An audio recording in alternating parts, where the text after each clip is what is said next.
On December 5th, 1914, 28 men left the last piece of civilization on Earth, the Grytviken whaling station on South Georgia Island. And this is the last photograph ever taken of them before they vanished from the world for nearly 2 years. I'm Leonard, 55 years old, 30 years wandering this planet, from the Sahara Desert to the Amazon rainforest. But the story I'm about to tell you today still gives me chills every single time. The ship Endurance, a name that means the power to withstand, carried them straight into the frozen hell of the Weddell Sea. Then it got trapped. Then it got crushed. Then it sank. 28 men stranded in the middle of Antarctica. No radio, no rescue. Nobody in the world knew if they were alive or dead. And the unbelievable part? Every single one of them survived. Every single one. This one's going to be a long ride, so grab yourself a coffee, sit back, and settle in. But before we start, drop a comment and let me know where you're listening from. New York, Texas, maybe somewhere out in California? And if you love stories like this, hit that subscribe button and ring the bell. Let's get into it.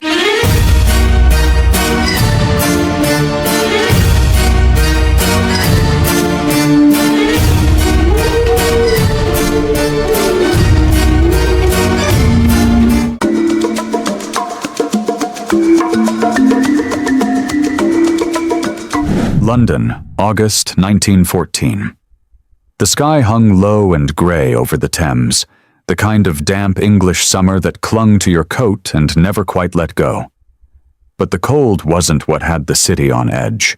War had just broken out across Europe. Germany had declared war on Russia.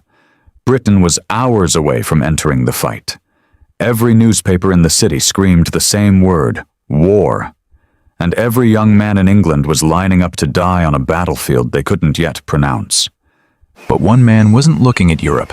He was looking south, as far south as the earth would let him go. His name was Sir Ernest Shackleton, an Irishman by birth, British by allegiance, and an explorer by every fiber of his being. He stood about 5'11", stocky and broad-shouldered, with a square jaw that looked like it had been carved out of the same granite he'd spent his life climbing over. His eyes were the kind of pale blue that could freeze you mid-sentence or make you feel like the most important person in the room, depending on what he needed from you. He was 40 years old, and he had already failed twice to conquer Antarctica. The Discovery Expedition in 1901 sent him home sick. The Nimrod Expedition in 1907 got him closer to the South Pole than any man alive. But he turned back, 97 miles short, because he knew pushing further meant death. Most men would have quit. Shackleton wasn't most men. He came back to London with an idea so audacious that people thought he'd lost his mind. He didn't just want to reach the South Pole. He wanted to walk across the entire Antarctic continent, 1,800 miles from the Weddell Sea to the Ross Sea, a journey no human being had ever attempted. He called it the Imperial Trans-Antarctic Expedition. And to make it happen, he needed a ship. He found her in Norway. A 3-masted barquentine, originally named Polaris, built from oak and Norwegian fir, specifically designed to withstand the crushing pressure of polar ice. Her hull was over 4 feet thick in places.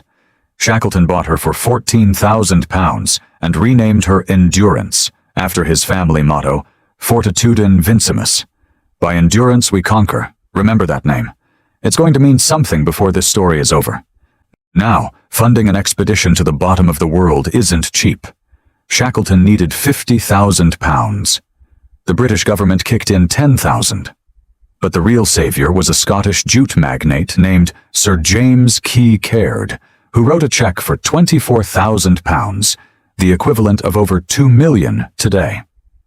2 other wealthy backers, Janet Stancomb-Wills and Dudley Docker, contributed generous sums of their own. In gratitude, Shackleton named the ship's 3 lifeboats after them, the James Caird, the Stancomb-Wills, and the Dudley Docker. Those 3 little boats. Keep them in your mind. They're going to become the most important objects in this entire story. On August 8, 1914, the very same day Germany declared war on Russia, the Endurance slipped out of Plymouth Harbor. Shackleton wasn't on board. He had business to finish in London and would catch a faster steamer to Buenos Aires, where he'd rejoin the crew. And what a crew it was. At the helm was Captain Frank Worsley, a New Zealander with a lean, weathered face and the kind of restless energy that made him pace the deck even in calm seas. Worsley was a gifted navigator, arguably the best in the Royal Navy, with an almost supernatural ability to read the stars. He'd later prove that gift in ways no one could imagine. He was wiry, quick to laugh, and had a boyish enthusiasm that made him seem 10 years younger than his 42 years. Then there was Tom Crean, the expedition's second officer. An Irishman from County Kerry, built like a stone wall, 6 feet tall, hands like shovels, and a face that had been battered by Antarctic wind so many times it looked like cracked leather. Crean had already survived 2 polar expeditions under Robert Falcon Scott. He was the toughest man on the ship, and everyone knew it. He spoke little, complained never, and could haul a sledge for 12 hours straight without breaking stride. Harry McNish, everyone called him Chippy, was the ship's carpenter. A Scotsman in his early 40s, short and wiry with calloused hands that could coax miracles out of a plank of wood. McNish was brilliant with tools, stubborn as a mule, and had a temper that could flare without warning. He also had a cat, a big striped tabby named Mrs. Chippy, despite being male. Mrs. Chippy roamed the ship freely, sleeping wherever he pleased, and became something of an unofficial mascot. The crew adored that cat. Frank Hurley, the expedition's photographer, was an Australian, tall, handsome, and absolutely fearless with a camera. He'd climb masts in gale-force winds to get the perfect shot. His photographs would become the only visual record of what was about to happen. And then there was Perce Blackborough, just 18 years old, skinny as a rail, with big ears and a shy grin that made him look even younger. Blackborough had been turned away when he applied to join the expedition. Shackleton told him he was too young. So the kid stowed away, hiding in a locker until the ship was 3 days out to sea. When they dragged him before Shackleton, the boss stared him down and said, "Do you know that on these expeditions we often get very hungry, and if there is a stowaway available, he is the first to be eaten?" Blackborough didn't flinch. Shackleton let him stay. 28 men in all, and 69 sled dogs, housed in kennels on deck, howling into the wind as the ship pushed south. In November 1914, the Endurance reached Grytviken, a whaling station on the island of South Georgia, the last outpost of civilization before the frozen unknown. The place stank of whale oil and blood, and the Norwegian whalers who worked there were hard men who knew the southern seas better than anyone alive. They pulled Shackleton aside. The ice in the Weddell Sea this year, they said, was the worst they'd ever seen. The pack was thick, unpredictable, and deadly. They told him not to go. Shackleton thanked them, and on December 5th, the Endurance sailed south. That was the last time any of them would touch solid ground for 497 days. For the first 2 days, the sea was open. Then the ice appeared, first as scattered chunks drifting past the hull, then as vast white plains stretching to the horizon. Worsley navigated through narrow leads of open water, the ship groaning as it shouldered aside blocks the size of houses. On January 10th, 1915, they caught their first glimpse of the Antarctic continent, a thin white line shimmering under a pale sky. But on January 18th, everything stopped. The Endurance pushed into a dense field of pack ice, and the ice closed behind her like a jaw snapping shut. The ship couldn't move forward, couldn't move backward, couldn't move at all. They were just 1 day's sail from their intended landing point at Vassal Bay.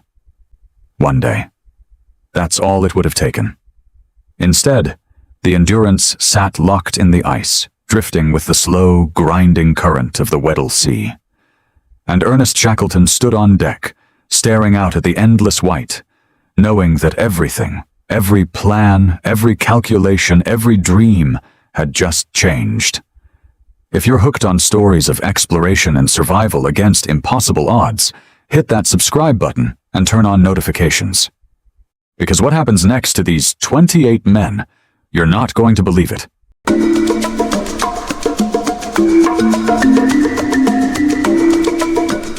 The Endurance sat frozen in the Weddell Sea like an insect trapped in amber. For 9 months, from January to October of 1915, 28 men lived aboard a ship that could not move, locked inside a continent of ice that stretched in every direction as far as the eye could see. And at first, honestly, it wasn't so bad. The ship was intact, the stores were full, the dogs howled on deck every morning like clockwork. And Shackleton, the boss, as every man called him, made absolutely sure that life on board stayed as close to normal as humanly possible. Because he understood something that most leaders don't. The cold won't kill you first. The darkness won't kill you first. Despair will. The slow, creeping rot of hopelessness that seeps into a man's bones when he has nothing to do and nowhere to go, that's what finishes you. So Shackleton kept them busy. He organized dog sled races across the ice, the teams sprinting between makeshift flags while the crew cheered and bet on their favorites. He set up football matches on the frozen sea, 28 men slipping and crashing into each other on a pitch made of snow, laughing until their ribs ached. In the evenings, there were sing-alongs, card games, and amateur theatricals, grown men performing skits in costumes stitched from old curtains while their audience howled with laughter in the wardroom. Leonard Hussey, the meteorologist, a small, quiet man with round spectacles and a surprisingly warm singing voice, played his banjo almost every night. That banjo became the soundtrack of their imprisonment. Shackleton even encouraged the crew to publish a newsletter, a handwritten shipboard newspaper filled with jokes, poems, and wildly exaggerated stories about each other.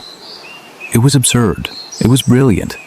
It kept them sane. In February 1915, the Endurance reached its furthest point south, 77 degrees, just 30 miles from the Antarctic continent. 30 miles. On a clear day, if you climbed the mainmast, you could see the white edge of the land they'd come to conquer shimmering on the horizon. But there was no way to reach it. The ice was a solid wall, and the ship was powerless against it. Then the current shifted. The great clockwise gyre of the Weddell Sea, a massive circular current that churns beneath the ice, grabbed hold of the Endurance and began dragging her north. Away from Antarctica. Away from everything they'd come for. They were passengers now, drifting hundreds of miles in a direction no one chose, at a speed no one controlled. As the weeks turned to months, the Antarctic winter descended. The sun dropped lower and lower on the horizon, until one day in May, it simply didn't come back. Total darkness. 24 hours a day. For weeks on end, the only light came from oil lamps and the faint green shimmer of the aurora australis dancing across a sky so black it felt like the lid of a coffin. Temperatures plunged to 30 below zero. Breath froze in midair. The men's beards became solid blocks of ice, and the sound, God, the sound. The ice around the ship was alive. It groaned, it shrieked, it cracked like rifle shots in the middle of the night. Thomas Ord Lees, the expedition's motor expert and stores officer, a meticulous, somewhat fussy man in his late 30s who kept detailed diaries and had a habit of rubbing people the wrong way with his bluntness, wrote in his journal that the noise sounded like giant fingers crushing a tin can. Slowly, deliberately. The men lay in their bunks at night, listening to the hull creak and pop, wondering if this would be the moment the ship split apart beneath them. By September, the ice was no longer just holding the Endurance. It was attacking her. The pressure came in waves, enormous, invisible forces generated by millions of tons of shifting pack ice, squeezing the ship from both sides like a vice. The oak beams that had seemed so impossibly thick back in Norway now bent like twigs. The deck buckled. Seams split open, and freezing seawater poured into the lower compartments. McNish and his small team of carpenters worked around the clock, hammering oakum into cracks, nailing planks over splits, pumping water by hand until their arms gave out. But it was like trying to patch a dam with your bare hands while the river rose. The ship was dying, and everyone knew it. On October 24th, the pressure delivered its killing blow. A massive ridge of ice rammed into the Endurance's stern, lifting the entire back end of the ship out of the water and twisting it sideways with a sound that one crew member described as a scream. The rudder and the stern post were crushed. Water flooded in faster than the pumps could handle. Shackleton stood on deck, watching the ice tear his ship apart, and made the decision that every man had been dreading. He gave the order to abandon ship. The crew worked fast. They lowered the 3 lifeboats, the James Caird, the Dudley Docker, and the Stancomb Wills, onto the ice. They hauled out sledges, tents, sleeping bags, cooking equipment, and as much food as they could carry, roughly a month's supply. They pulled out the dogs. And then Shackleton did something that every man on that ice would remember for the rest of his life. He gathered the crew together and announced a weight limit: 2 pounds of personal belongings per man. That was it. 900 grams. Everything else had to be left behind. Letters from wives, photographs of children, books, keepsakes, gone. And to make sure no one felt singled out, Shackleton went first. He reached into his coat, pulled out his gold cigarette case and his gold watch, and dropped them onto the ice without a word. Then he picked up the expedition's Bible, a gift from Queen Alexandra herself, tore out the flyleaf with her inscription and a single page from the Book of Job, folded them into his pocket, and laid the rest of the Bible on the snow. If the boss could do it, no one could complain. The message was clear.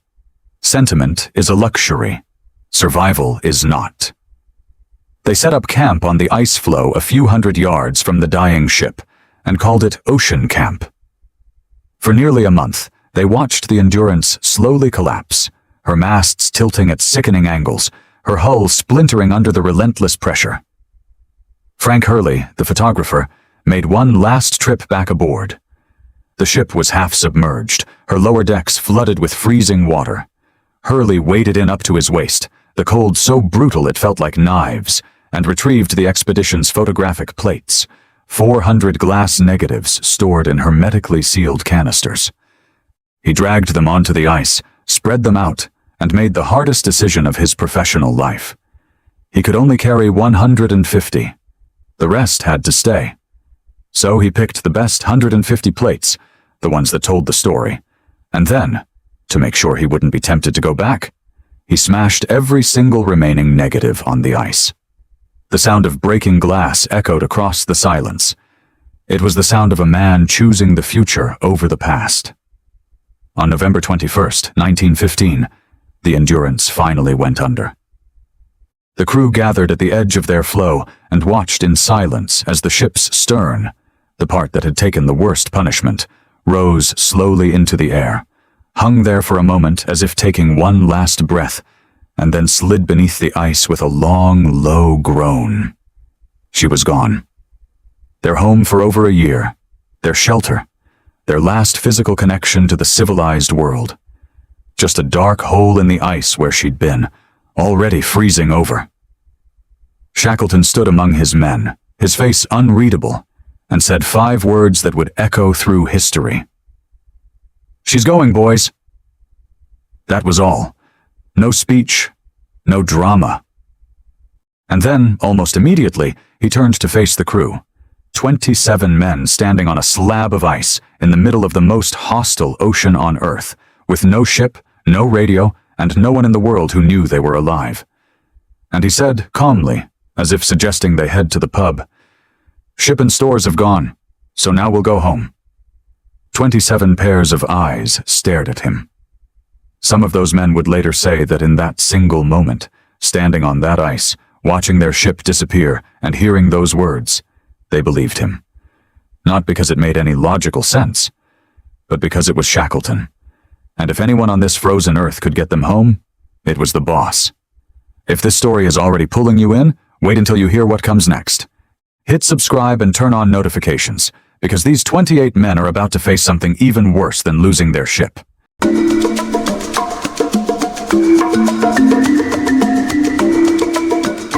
The Endurance was gone. The hole in the ice where she'd disappeared had already frozen over, smooth and white, as if the ship had never existed at all. 28 men stood on a drifting slab of ice in the middle of the Weddell Sea, surrounded by nothing but white in every direction. No ship, no radio, no way to signal anyone. The nearest inhabited land was over 1,000 miles away, and not a single soul on the planet knew they were alive. Shackleton wasted no time grieving. Within hours of the ship's sinking, he had a plan. 300 miles to the northwest lay Paulet Island, a desolate volcanic rock where a previous expedition had cached a small supply of food years earlier. If they could drag the 3 lifeboats and their sledges across the ice to open water, they might reach it. It was a desperate gamble, but it was the only card they had. On December 23rd, 1915, the march began. The men harnessed themselves to the boats like draft horses, leaning into leather straps until the veins stood out on their necks, hauling nearly a ton of dead weight per boat across a frozen landscape that looked like the surface of the moon. The ice was not flat. It was a nightmare of pressure ridges, jagged walls of shattered ice some 20 feet high, soft snow that swallowed men to their waists, and hidden crevasses that could break an ankle without warning. After 2 full days of back-breaking labor, they had covered barely 2 miles. Shackleton called a halt. He climbed a ridge, looked ahead at the endless chaos of broken ice stretching to the horizon, and made the calculation. At this rate, it would take them months to reach Paulet Island. They didn't have months. They barely had weeks of food. He turned around, walked back to the exhausted men, and told them to stop. They would camp here on the ice floe and let the current carry them north. He called it Patience Camp. The name was not a suggestion. It was an order.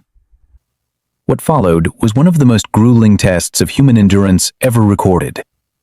For over 100 days, 28 men lived on a slowly disintegrating raft of frozen seawater, drifting at the mercy of currents and wind across the most dangerous ocean on Earth. Their shelter was a collection of tents sewn from old sailcloth, barely large enough to hold 5 men each, offering almost no protection from the wind that screamed across the ice at 60 miles an hour. The sleeping bags, made of reindeer hide, were perpetually soaked. Every night the men crawled into bags that were cold and wet, and every morning they woke up in bags that had frozen stiff around their bodies like cocoons. Charles Green, the expedition's cook, a heavy-set, patient man in his mid-30s with thick forearms and a permanently ruddy face from years of standing over hot stoves, performed daily miracles with almost nothing. As the salvaged food supplies dwindled, the crew's diet shifted entirely to whatever they could hunt. Seal meat became the staple.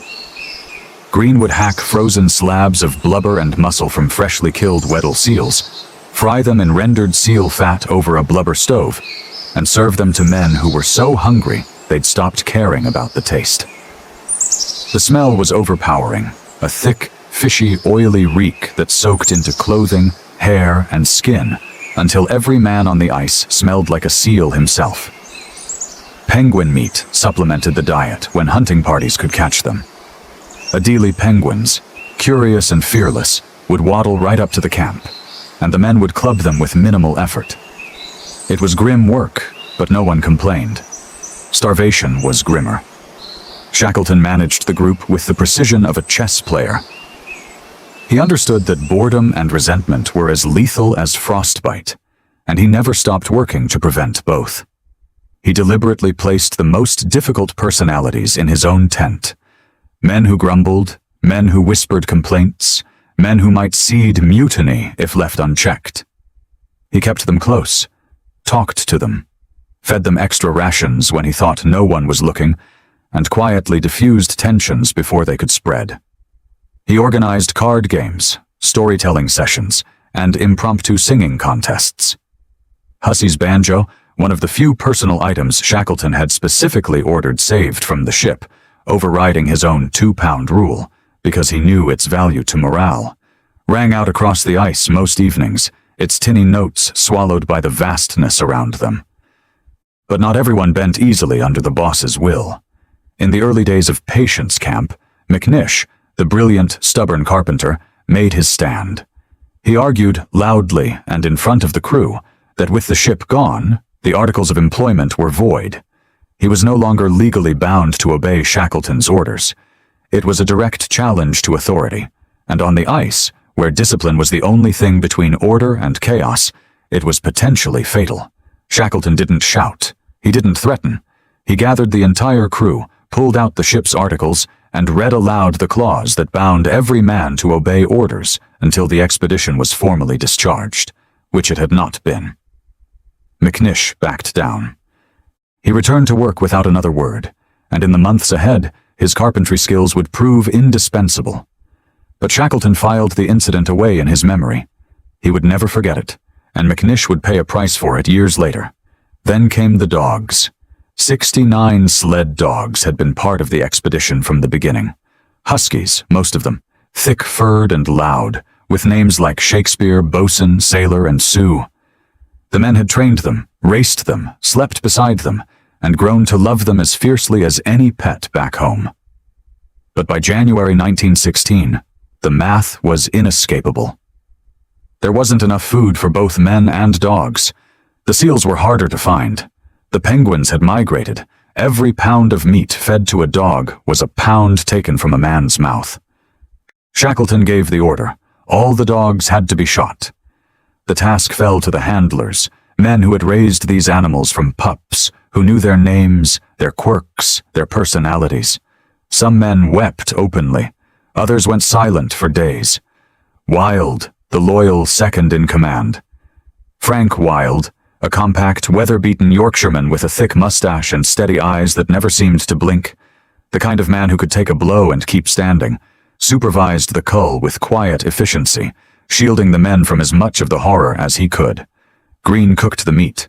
Nobody talked about what they were eating. Mrs. Chippy, McNish's beloved tabby cat, had already been put down weeks earlier. There was simply no way to feed a cat when men were going hungry. McNish never spoke of it, but those who knew him said something went out of his eyes that day, and never came back. February 29th, 1916, leap year day, brought a rare moment of grace.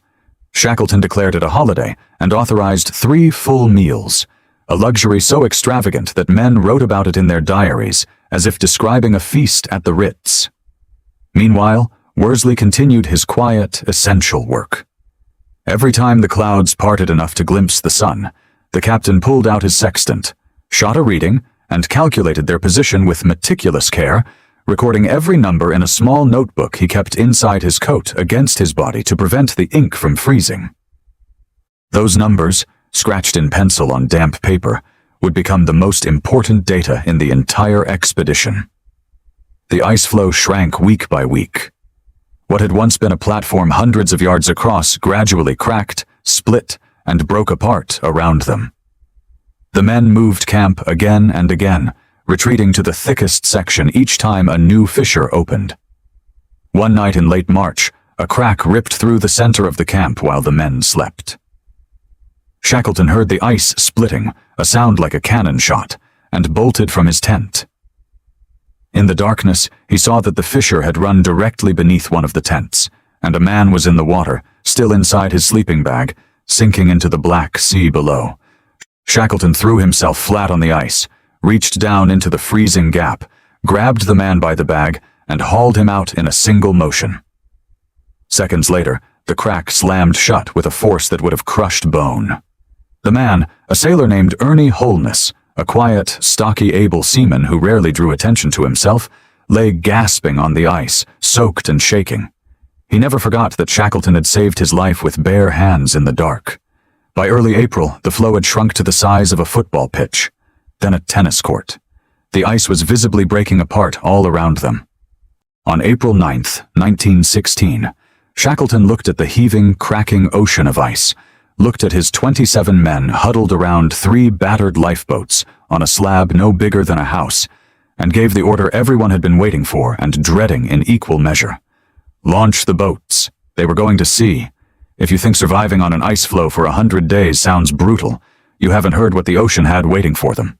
Subscribe and hit that bell, because the next chapter is where this story turns into a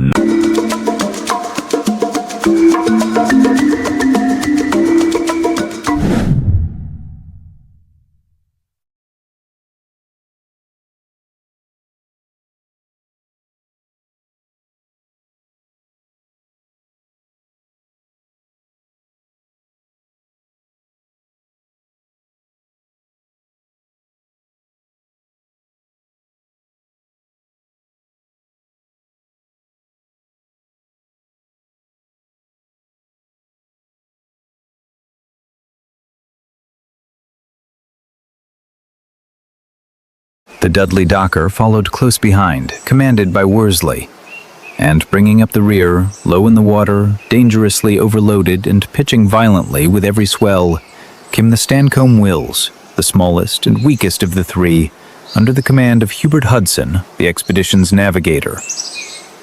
Hudson was a tall, gaunt man in his early 30s, normally meticulous and composed, but the months on the ice had worn him thin in ways that went beyond the physical. His eyes had a distant, hollow quality that worried Shackleton, though the boss said nothing. Each boat carried roughly 9 men, packed so tightly that no one could lie down.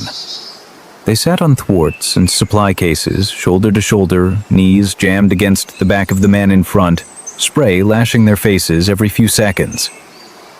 There was no shelter, no cabin, no cover of any kind. Just open wood and open sky and open ocean in every direction. The first night nearly ended the expedition. As darkness fell, total, absolute Antarctic darkness, the kind where you can't see your own hand, the 3 boats began to drift apart. Shackleton ordered ropes tied between them, but the seas were too violent. The lines snapped within minutes. He switched to a system of lantern signals, each boat flashing a light at intervals to keep the others in sight. But the swells were enormous, 20 and 30 feet high, and every time a boat dropped into a trough, it vanished completely, its light swallowed as though it had never existed. For terrifying stretches, the men in each boat believed they were alone on the ocean. The Stancomb Wills, riding lowest in the water, took wave after wave over the gunwales. The men bailed furiously with whatever they had, tin cans, cups, bare hands, knowing that if the boat filled faster than they could empty it, they would sink without a trace. Timothy McCarthy, one of the able seamen aboard the James Caird, a broad-shouldered Irishman from County Cork with a round, cheerful face that seemed incapable of registering fear, kept up a stream of calm commentary throughout the worst of it, calling out wave heights and cracking dry jokes that somehow, impossibly, made men laugh in the middle of their terror. McCarthy had a gift for that. He could make the apocalypse sound like a mild inconvenience. By the second day, a new enemy appeared. The cold. Not the dry, still cold of the ice flow, which was brutal but manageable. This was wet cold, seawater soaking through every layer of clothing, freezing into a rigid shell of ice on coats, trousers, gloves, and beards. The men's hands, constantly plunged into near-freezing salt water as they bailed, cracked open along every knuckle. The skin split like old leather, and the salt burned in the wounds until some men wept from the pain alone. Frostbite attacked extremities with vicious speed. Feet, sealed inside soaking boots with no way to dry them, turned white, then gray, then a sickening mottled purple. Perce Blackborough, the young stowaway, still only 19, wedged into the bow of the Stancomb Wills with no room to move his legs, suffered worst of all. His feet had been wet since the moment they launched. By the 3rd day, he had lost all feeling below the ankles. He said nothing about it. The men around him didn't notice. There was too much else to worry about. Dehydration crept in alongside the cold. They had brought water casks, but the pounding seas had contaminated most of them with salt. The ice that formed on the boats and rigging was seawater ice. Useless. Every man's lips cracked. Tongues swelled. Throats closed up until swallowing felt like choking on sand. Alfred Lansing would later write that the thirst became so severe that men fantasized about water the way starving men dream of food. Elaborate, detailed visions of clear streams and cold glasses that felt more real than the ocean around them. The crew's surgeon, Alexander Macklin, a young Scottish doctor, not yet 30, with a quiet authority and gentle hands that belied a core of iron, moved between patients as best he could in the cramped boats, checking fingers and toes, rationing the remaining fresh water in sips so small they barely wet the tongue. His partner, Dr. James McElroy, a tall Ulsterman with a dark mustache and a sardonic wit that never quite deserted him even in the worst moments, handled the men in the Dudley Docker with the same grim efficiency. Between them, the two doctors kept a silent count of frostbite cases that grew longer every hour. On the fifth night, Shackleton spotted a large ice floe and made the decision to land on it and rest. The men were breaking. Some hadn't slept in 3 days. They dragged the boats onto the ice, crawled into whatever shelter they could improvise, and collapsed. It was the deepest, most desperate sleep any of them had ever known. Then, sometime around 2 in the morning, Shackleton snapped awake. Instinct. Something was wrong. He pulled himself out of his bag, walked to the edge of the floe, and felt the ice shudder beneath his boots. A crack was opening, fast, running straight through the middle of the camp. He sprinted back, shouting men awake. In the chaos of darkness and panic, he saw the crack widen directly under one of the tents. A man inside, still in his sleeping bag, dropped through the gap into the black water below. Shackleton was there in seconds. He threw himself onto his stomach at the edge of the widening crevasse, plunged both arms into the freezing sea, grabbed the sodden sleeping bag, and hauled the man out onto the ice in one explosive motion. The crack slammed shut behind him with a sound like a gunshot. Had Shackleton been 5 seconds slower, the man would have been crushed between the ice or dragged under into the lightless deep. There was no time to recover. The floe was breaking apart. Shackleton ordered everyone into the boats immediately, and they launched back into the Black Sea, soaked and shaking, hearts hammering. 2 more days.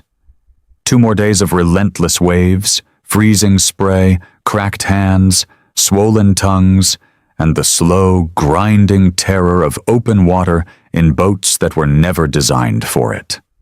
On the morning of April 15th, 1916, the fog that had surrounded them for hours began to thin.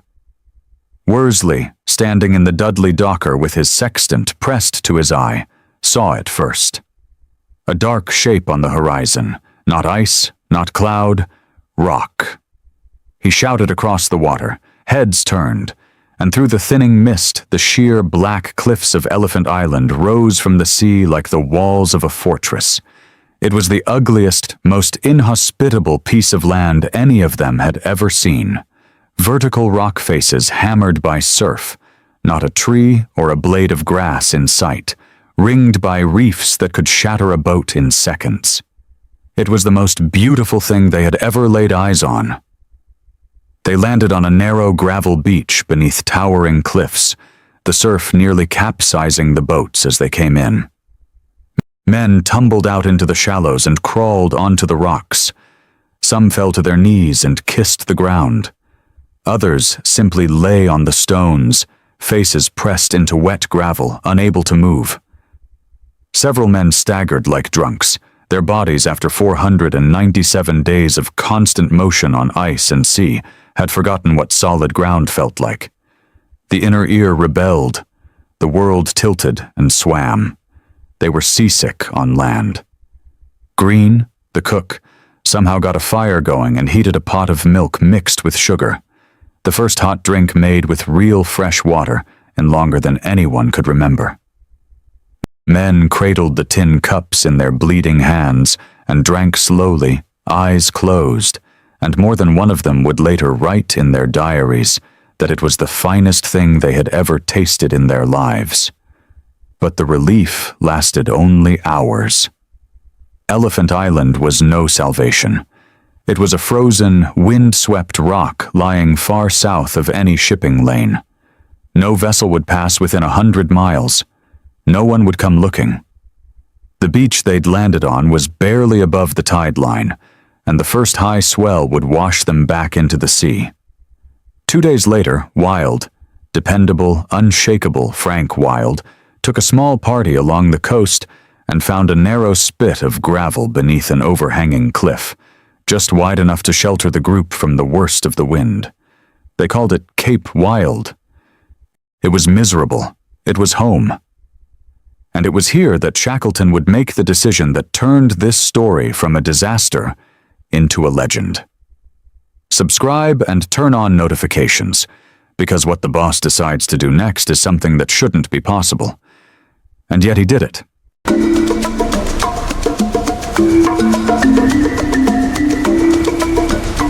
Shackleton stood on the gravel spit of Cape Wild and looked out at the Southern Ocean. The wind tore at his coat. The spray hit his face like needles.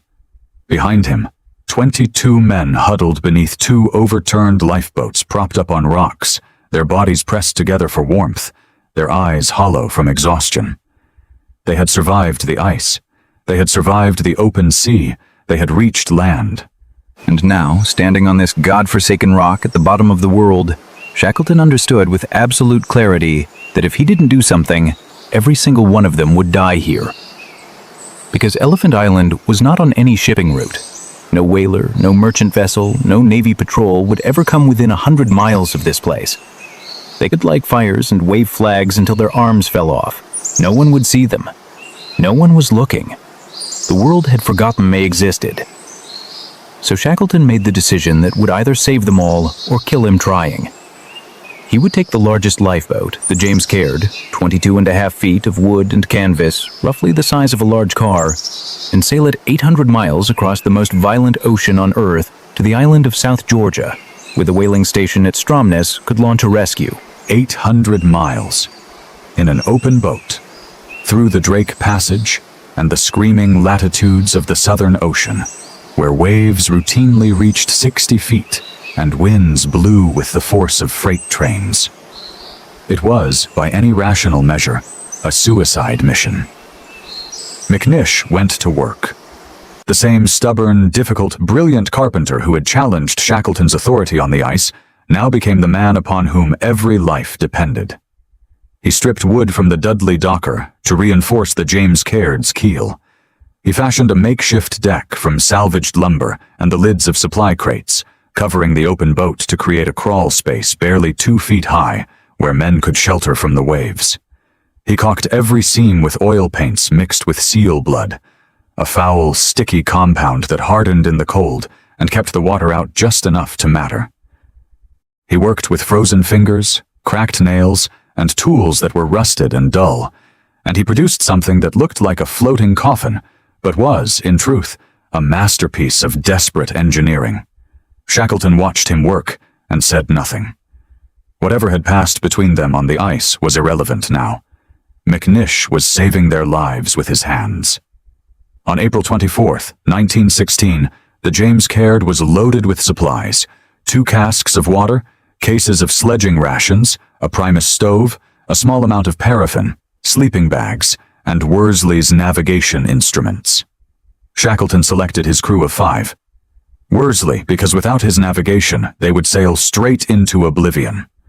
Crayon, because he was the strongest and steadiest man alive. McNish, because if the boat broke, only he could fix it. McCarthy, because his unshakable cheerfulness was worth more than an extra barrel of water. And John Vincent, a towering, broad-chested boatswain from the Merchant Marine, tough as boiled leather, but prone to dark moods, because Shackleton feared that leaving him on the island might cause trouble for Wild. It was a pragmatic choice, not a sentimental one. The boss never confused the two. The remaining 22 men gathered on the beach to watch them go. Wild stood at the water's edge, his face betraying nothing. Shackleton gripped his hand and told him that if the rescue didn't come, Wild should attempt to reach Deception Island in the spring. Wild nodded. Both men knew what that meant.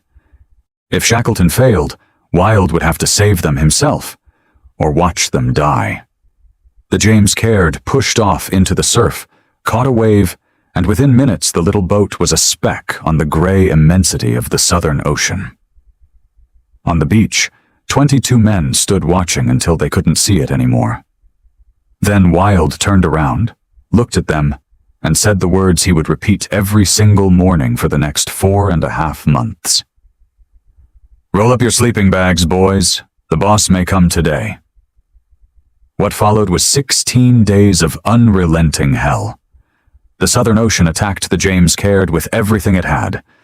Waves rose 40, 50, 60 feet.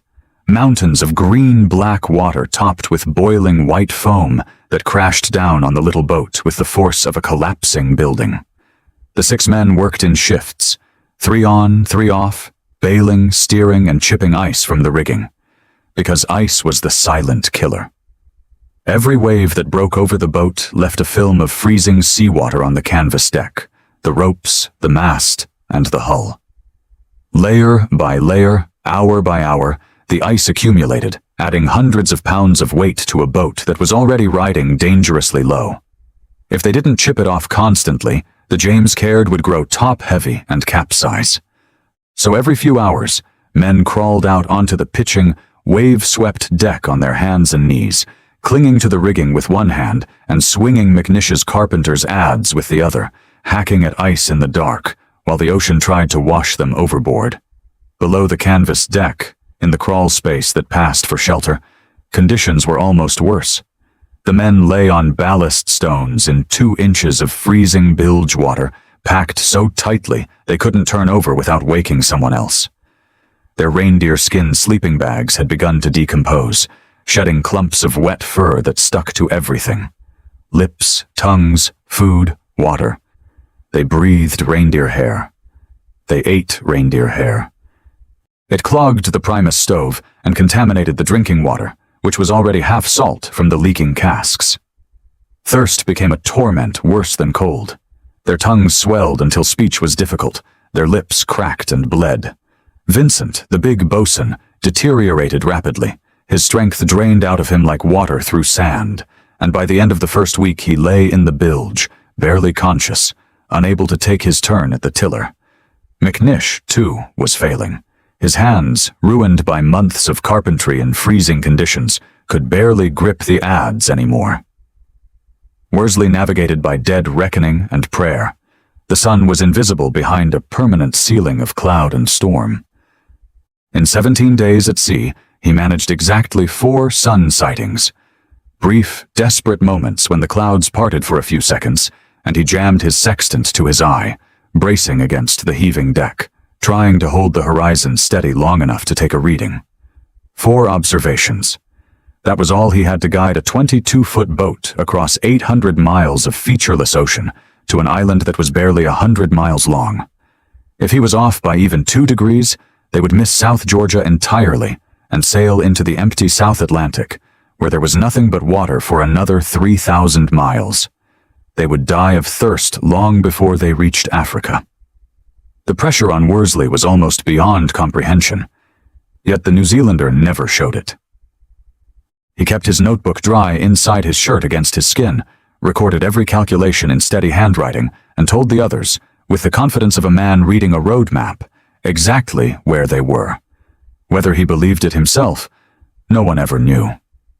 On the 14th day, the storm came. Not just any storm. Shackleton, who had spent 26 years at sea, who had rounded Cape Horn and sailed through Antarctic gales that would make most sailors weep, said afterward that he had never seen anything like it. A wave rose behind the James Caird, not a wave, really, but a wall. A sheer cliff of water, white at the crest, dark as iron at the base, so tall that when Shackleton looked up from the tiller, he thought for a moment it was a line of white cliffs on the horizon. Then he realized it was moving. He screamed at the others to hold on. The wave broke over them with a sound like an avalanche, burying the boat in white water, driving her down until the gunwales disappeared, and for a long, airless moment the 6 men were underwater, clinging to whatever they could reach, certain they were dead. The James Caird shuddered, wallowed, and slowly, impossibly, rose again. They bailed for their lives. It took an hour to empty her. On May 10th, the 17th day, Worsley saw kelp in the water, then birds, then through a break in the clouds, the black cliffs of South Georgia. They had made it. But the wind drove them toward the southern coast, the uninhabited side, a wall of cliffs battered by surf with no place to land. For 2 more agonizing days they fought the wind, working their way around the western tip of the island until they found a small cove at King Haakon Bay. They crashed through the surf, dragged the James Caird onto the rocks, and collapsed. McNish, Vincent, and McCarthy could go no further. They were finished, broken in body, barely able to stand. But Stromness, the whaling station, was on the other side of the island, and between them stood a mountain range that no human being had ever crossed. Peaks rising to 5,000 feet. Glaciers, crevasses, no map, no trail, no path of any kind. On May 19th, Shackleton took Worsley and Crean, and the three of them set off with 50 feet of rope, a carpenter's adze, a compass, and enough food for 2 days. No sleeping bags, no tent. They climbed through the night, 36 hours without sleep, hauling themselves up frozen slopes and sliding down the other side. At one point, trapped on a ridge as darkness fell and temperatures plummeted, Shackleton made a decision that was either genius or madness. He coiled the rope beneath the three of them, told Worsley and Crean to hold on, and pushed off. They tobogganed down the mountainside in total darkness, 3 men on a coil of rope, hurtling through the black at terrifying speed, not knowing if the slope ended in snow or a cliff. It ended in snow. They landed in a heap, hearts pounding, and all three burst into laughter, the wild, uncontrollable laughter of men who have looked death in the face so many times they've stopped being afraid of it. At 7 o'clock on the morning of May 20th, they heard it. A steam whistle, the wake-up call for the workers at Stromness whaling station. It was the first sound of civilization they had heard in nearly 2 years. Crean wept. Worsley wept. Shackleton stood still and listened. They walked down the slope toward the sound. 3 men, filthy, bearded, skeletal, their clothes in rags, their faces black with blubber smoke and frostbite, staggered into the whaling station at Stromness. Children who saw them ran away screaming. Workers stopped and stared.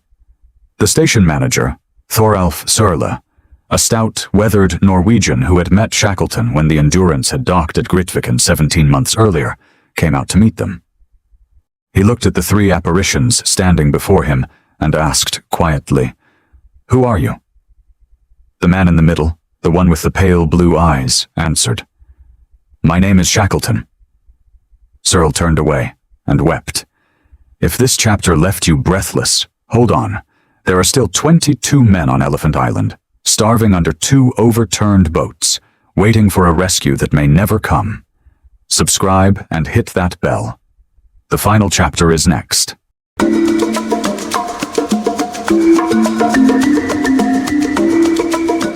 The moment Shackleton stumbled into the Stromness whaling station, filthy, skeletal, barely recognizable as human, he did not ask for a bath.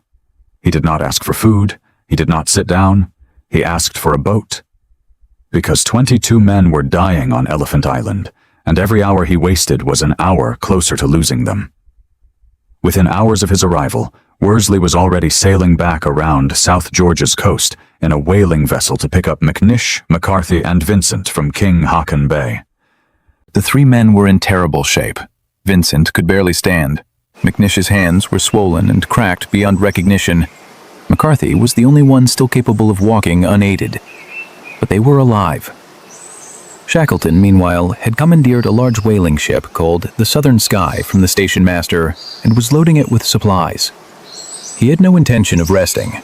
He had made a promise to those men on Elephant Island, and Ernest Shackleton did not break promises. On May 23, 1916, just 3 days after arriving at Stromness, the Southern Sky steamed south toward Elephant Island.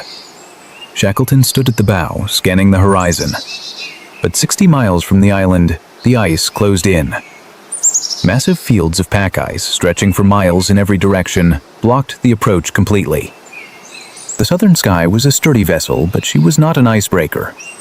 Shackleton pushed her as far as he dared, probing for leads, searching for any gap in the frozen wall. There was none. After hours of trying, with the hull groaning against the floes, he was forced to turn back. The first rescue attempt had failed. He refused to stop. He sailed to the Falkland Islands and sent urgent cables to the British Admiralty, to the governments of Uruguay, Argentina, and Chile, to anyone who would listen. He begged for an ice-capable vessel. The Admiralty, consumed by the war in Europe, was slow to respond. But the Uruguayan government offered the Instituto de Pesca No. 1, a steel-hulled trawler. Shackleton took it immediately. In mid-June, he tried again. The Instituto pushed south through heavy seas, fought her way through the outer pack, and came within sight of Elephant Island, close enough that Shackleton could see the dark cliffs through his binoculars. But the ice tightened again, a dense ring of floes that no trawler could penetrate. The engine strained, the hull shuddered. And once again, Shackleton was forced to retreat. 2 attempts, 2 failures. The men on Elephant Island had now been alone for nearly 2 months. The 3rd attempt came in July, aboard a small schooner called the Emma, arranged with help from the British government in the Falklands. The Emma was old and underpowered, better suited to coastal fishing than Antarctic rescue, but Shackleton had no other option. They sailed south into weather so foul that the crew, experienced sailors, every one of them, was seasick for days. The ice, impossibly, was even worse than before. Midwinter had turned the seas around Elephant Island into a frozen fortress. The Emma couldn't get within 100 miles. Shackleton stood on deck as the ship retreated north, and for the first time since the expedition began, the men around him saw something crack behind those pale blue eyes. Not despair, exactly. Shackleton was constitutionally incapable of despair, but something close. A weariness that went bone deep. 3 attempts, 3 failures, 3 months gone. And somewhere on that frozen rock, 22 men were either still alive or they weren't, and he had no way of knowing which. On Elephant Island, those 22 men were fighting a war of their own. Their shelter was a structure that would have been comical if it weren't so desperate. The 2 remaining lifeboats, the Dudley Docker and the Stancomb Wills, flipped upside down and propped on low stone walls to create a crude hut barely 4 feet high at the center. Wilde, with his gift for dark humor, christened it the Snuggery. The men crawled in and out on hands and knees. The floor was rock and gravel. The walls were canvas and wood, offering almost no insulation against winds that regularly exceeded 70 miles per hour. Inside, 22 men lay packed together like sardines, their breath condensing on the overturned hulls and dripping back onto their faces in a steady, maddening rain of ice water. The smell was indescribable: unwashed bodies, seal blubber, penguin fat, rotting sleeping bags, and the acrid smoke of the blubber stove that Green somehow kept burning despite everything. They ate penguin and seal, morning, noon, and night. Green had become a magician of miserable ingredients, varying the preparations just enough to give the illusion of variety. Penguin stew, fried penguin, penguin liver, seal steaks, seal brain soup. The men's faces were permanently blackened by blubber smoke, their clothes stiff with grease, their hair matted into solid clumps. They looked, as one of them later wrote, like cavemen. Macklin and McElroy performed the surgery on Blackborough's feet during this period, an operation that, under any other circumstances, would have been conducted in a sterile hospital with proper anesthesia and surgical instruments. Instead, it took place inside the Snuggery, by the light of a blubber lamp, on an improvised operating table made from supply crates. McElroy, the tall Ulsterman with the dark mustache, steady as a clock even now, administered chloroform from their dwindling medical supplies, while Macklin, his young Scottish hands remarkably still despite everything, amputated the gangrenous toes one by one. Blackborough, just 19 years old, the boy who had stowed away because he wanted adventure, lay on that table and did not cry out. Not once. He would walk with a limp for the rest of his life. But he would walk. Depression seeped into the camp like the cold. Some men stopped talking. Others snapped at each other over nothing. A stolen biscuit, a brush of a shoulder, a snore in the night. Wilde watched it all with those steady, unblinking eyes and held the line. He enforced routines. He assigned tasks. He organized hunting parties and meal schedules and maintained the fiction that rescue was imminent with a conviction so absolute that it bordered on the irrational. Every single morning, without fail, he rolled up his sleeping bag, stepped out of the Snuggery into whatever hellish weather awaited, and announced to the men, "Roll up your sleeping bags, boys. The boss may come today." He said it on clear days, and he said it in blizzards. He said it in May, and he said it in June, and he said it in July, and he said it in August. He said it when he believed it, and he said it when he didn't. And somehow, impossibly, his men held on. In August, Shackleton found his fourth and final chance. The Chilean government, moved by his desperation, offered a small steel-hulled steam tug called the Yelcho, commanded by Captain Luis Pardo, a young Chilean naval officer, barely 30, with dark eyes and a quiet courage that belied his youth. The Yelcho was not built for polar waters. She had no ice reinforcement, no special hull plating, nothing that qualified her for the Southern Ocean. But she was available, and Shackleton was out of options. On August 25th, the Yelcho steamed south from Punta Arenas, Chile. Shackleton stood at the bow, as he had 3 times before, scanning the horizon. This time, the ice gods relented. A freak gap in the pack, a narrow corridor of open water threading through the floes like a river through a forest, appeared before them. Pardo drove the Yelcho through it at full speed, the little tug bucking and rolling, ice scraping her unprotected hull with sounds that made the Chilean crew wince. But she held. The gap held. And on the morning of August 30th, 1916, the fog over Elephant Island parted, and the Yelcho slid into the bay at Cape Wild. On shore, Wild saw the smoke first, a thin black line rising above the horizon. He grabbed his binoculars, focused, and saw the shape of a ship emerging from the mist. For a long moment, he said nothing. Then he lowered the glasses and screamed. Every man in the snuggery heard it. They poured out of the hut, crawling, stumbling, falling over each other, and staggered to the beach. Some waved, some shouted, some simply stood and wept, their blackened faces cracking into expressions they hadn't worn in months. On the deck of the Yelcho, Shackleton raised his binoculars and began to count. 1, 2, 3. He counted them all, his lips moving, his hands shaking. 22 figures standing on the gravel spit. 22. He cupped his hands around his mouth and bellowed across the water. "Are you all well?" And from the shore, Frank Wild's voice carried back across the waves, steady and clear. "All safe, all well, sir." The Yelcho's boat ferried the men to the ship in groups. They climbed aboard, gaunt, filthy, half-starved, their eyes enormous in their blackened faces, and Shackleton shook each man's hand as he stepped onto the deck. Not one of them had died. Not on the ice, not in the boats, not on the island, not in the mountains. 28 men had gone into the Antarctic, and 28 men came out. Shackleton later wrote in his diary, with the bluntness of a man who had stared down the impossible, and won, "I have done it, damn the Admiralty, not a life lost, and we have been through hell." The Yelcho carried them to Punta Arenas, where crowds lined the docks. Shackleton returned to England, where the world was drowning in the blood of the Great War, and his survival story was swallowed by the thunder of artillery. He served in the war, was sent to North Russia and South America. In 1921, restless as ever, he launched one more expedition, the Quest, sailing back to the place that had defined him. On January 5th, 1922, the Quest anchored at Grytviken, South Georgia. That night, Shackleton suffered a massive heart attack in his cabin. He was 47 years old.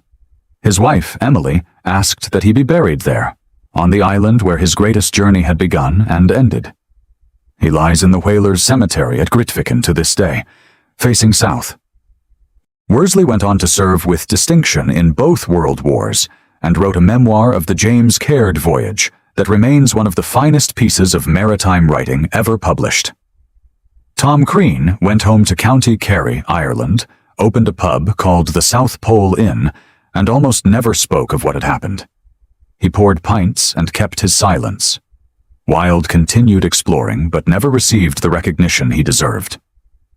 In 2011, his ashes were brought to South Georgia and interred beside Shackleton, the boss and his most loyal man, together at last. McNish, the carpenter whose hands had saved every life on the expedition, was never awarded the Polar Medal. Shackleton never forgave the mutiny on the ice. McNish died in poverty in Wellington, New Zealand in 1930. And Perce Blackborough, the boy who stowed away, who lost his toes, who never once cried out, returned to England, lived a quiet life, and died in 1949 at the age of 53. The Endurance herself lay at the bottom of the Weddell Sea, 3,008 meters down, for 107 years.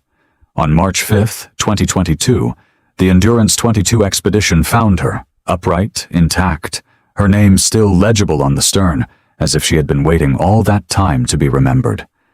And that, my friends, is the story of 28 men who went to the end of the earth and came back. Every single one of them. If this story moved you, if it reminded you that human beings are capable of extraordinary things when they refuse to quit, share it with someone who needs to hear it.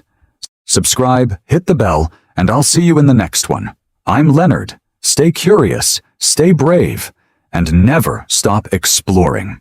You know, I have been telling stories for 30 years. I have stood on the edge of volcanoes. I have slept in jungles where the darkness had teeth. I have crossed deserts that wanted to kill me. But no story has ever stayed with me the way this one has. And I think it is because the lesson here is not really about Antarctica. It is not about ships, or ice, or sailing 800 miles in a boat the size of your living room. The lesson is about something much closer to home.